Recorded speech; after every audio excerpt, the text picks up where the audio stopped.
Hello people, this is Charles West with the Trendaholic giving you another review of two myTouches this time.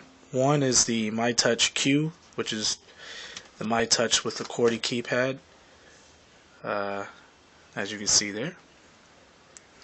And the second one will be the myTouch, the regular myTouch, or the upgraded myTouch. Both devices are made by LG. First I want to start off by saying holding these handsets, I have to give LG a lot of props because usually LG is always getting slammed for how poor the quality is of their handsets. But in my opinion, just my opinion, people, I think that these handsets are pretty, have an awesome form factor. And well, actually, let me recant that. I won't say awesome, but they're pretty good form factor. They don't feel cheap at all. I think LG did a pretty good job. Again, all the crap that they get, they did a pretty good job on these handsets. The feel. Okay, let me give you a rundown of these devices. Both devices are pretty much identical, except for a couple of, small details. One is with the QWERTY keypad, the myTouch Q here. The screen is actually smaller. It's a 3.5 inch screen, 320 by 480 pixels. So it's pretty standard. It's not mind numbing as far as graphics and picture quality goes, but nevertheless, it's decent. With the myTouch here, you get a little better picture quality. Let me turn that on. You get a little better picture quality. You get a 3.8 inch screen with 480 by 800 pixels. So it's a little better. And that's the only detail difference with the two. Besides that, they're pretty much identical. I mean, except for the weight. Obviously, with a QWERTY keypad on the myTouch Q, you're gonna have more weight. You can see the QWERTY keypad here. QWERTY keypad is nice. It's not cheap. Feeling. It has a nice feel to it. I like the fact that they have a text button. I tried that out. That was pretty nice and convenient. They have a menu button on here as well.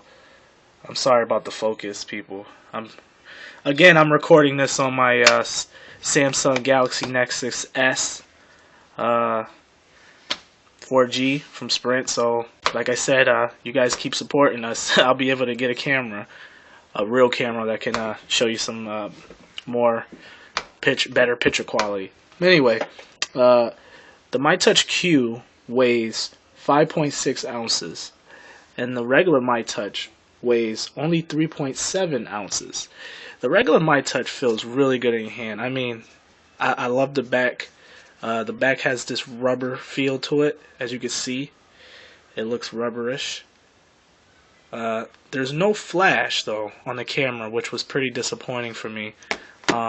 Whereas the myTouch Q, even though it lacked in screen, it lacked with having a better screen. It's heavier, but at least it has a flash, as you can see here.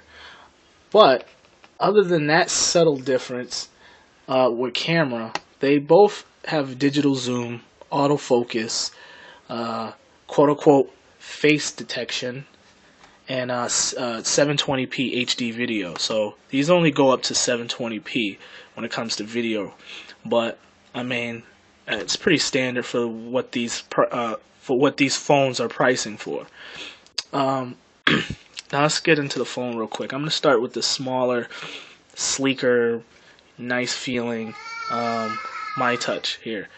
As you can see at the bottom, there's a weird little edge that they put here. LG.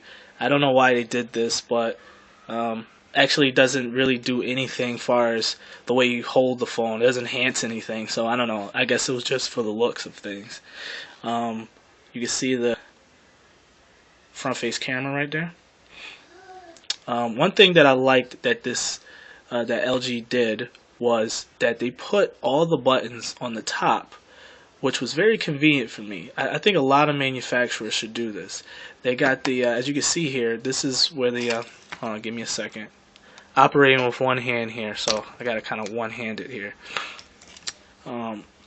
Here you see the USB port slash charger port, and you see the power button right here, and you also see the 3.5 millimeter headphone jack. This is on both devices. They're both at the top.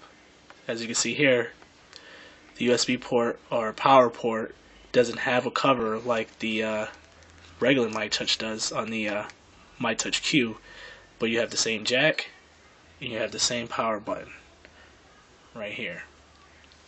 Now, the difference is not that much, like I said. Both devices, look, LG has its own skin as well, as you can see here. I'll swing through real quick. As you can see, LG has its own little, yeah, weather's pretty crappy here in Hartford right now. Sorry about that, but rain and clouds. But anyway, as you can see like, you know, it's kind of like a TouchWiz look to it. A little different, but actually I think it may be T-Mobile's Espresso custom UI on here. It looks a lot like that. T-Mobile had this on the myTouch 4G, last year's myTouch 4G, so I'm pretty sure this has to be TouchWiz, excuse me, not TouchWiz, it has to be Espresso, T-Mobile's custom UI. So, as you can see, there's a bunch of T-Mobile installed apps with the T-Mobile TV HD, you got the video chat, you got the mobile life organizer here, and you have the famous Genius button. Now, the Genius button, it's powered by Dragon Dictation by Nuance. Now, Dragon Dictation by Nuance is just, you know, they have this cool software that allows you to talk to your computer while your computer types what you're saying. So that same software is powering the Genius button, basically. Other than that, you get the 1 gigahertz Qualcomm processor for both. It's not, you know, a kick-ass processor, but it's good enough to get simple tasks done like watching Netflix, Hulu, YouTube, and, you know, the usual. You got the pre-installed 2 gigabyte micro SD card, and both phones are expandable up to 32 gigs. Also, you get Slacker radio and all the other things that you customarily get with, you know, quote-unquote bloatware or pre-installed ware. Both phones obviously have Android Gingerbread 2.3, which will be outdated pretty soon as Ice Cream Sandwich rolls out. Other than that, these are pretty good devices. LG did a pretty good job at getting these devices to feel real nice, and they deserve some credit for that. Again, they get hammered all the time on their quality, but the qualities of these myTouches are pretty good. And you can get these phones right now for $79.99 after $50 mail-in rebate and a 2-year contract agreement, and that's pretty good. Like I said, it's pretty much $80 for both handsets, both myTouches. So they're a little above a mid-range level, but not quite a high-end power phone type of level. So, you know, all in all, it's not bad if you're trying to just, you know, get your feet wet in the whole Android ecosystem. Okay, that's my quick review of the myTouch and the myTouch Q. Be sure to check thetrendaholic.com to find more information on our full page review. Thanks for watching.